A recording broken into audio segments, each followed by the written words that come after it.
Sony Xperia E3 was launched in September 2014 and it is agreeably one of the most sought-after smartphones in the Indian market in the under 15K range, especially for die-hard Sony fans.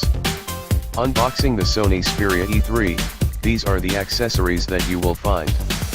The earphones or the hands-free, the user manual which I don't use, the USB data cable which acts as a charger as well, and the power adapter. Finally, the securely packed Xperia E3. These are all that you can find in the box. The packaging seems to be intact and the accessories are also packed neatly, maintaining Sony's well-established reputation. When the Xperia E3 is turned on, you are greeted by the default Sony splash screen, while the KitKat 4.4.2 loads in the background. We might be expecting an Android L update for the Xperia E3, but it might take some time.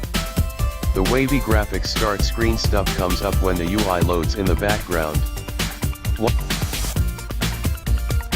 Once this is done, you are prompted to choose the language which you want the phone to operate in. As soon as the language is selected, the phone takes a few seconds to boot up.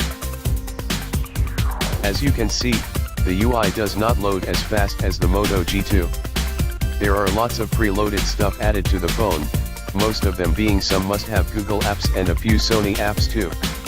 The Xperia E3 feels good to hold, and it is not very heavy at 143.8 grams. However, the flat, wide, rectangular shape of the phone provides a pretty decent grip. The 480 by 854 pixels, 4.5-inch display with a pixel density of 218 ppi combined with the Adreno 305 GPU provides a pleasing display. The glass is shatterproof, but hopefully not Gorilla Glass.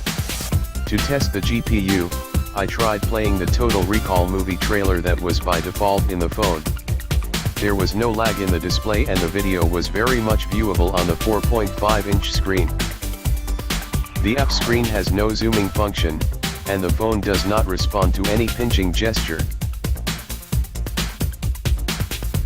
But the home screen has a nice 3D UI that can be used to customize widgets.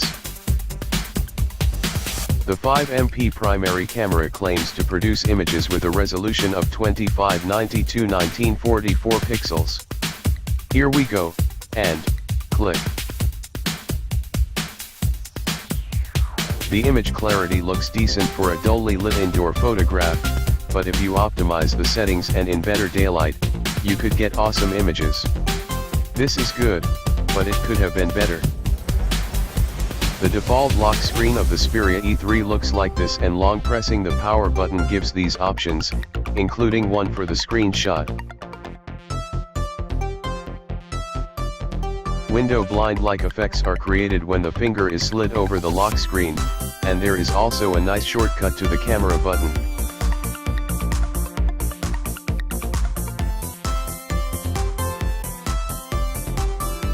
The What's New feature links you to new things that are available on the Sony store.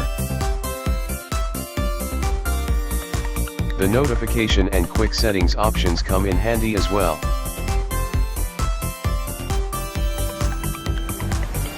Long pressing the icons leads to settings for specific functions like Wi-Fi.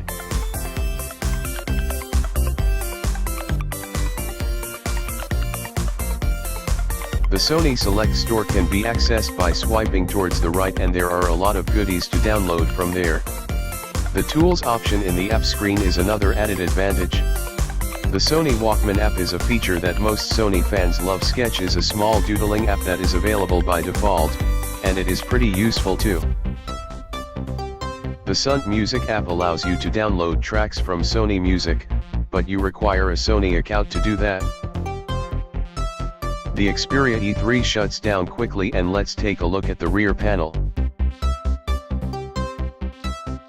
On the left side of the E3, there is the micro USB port, and on the right, there are the power and volume buttons.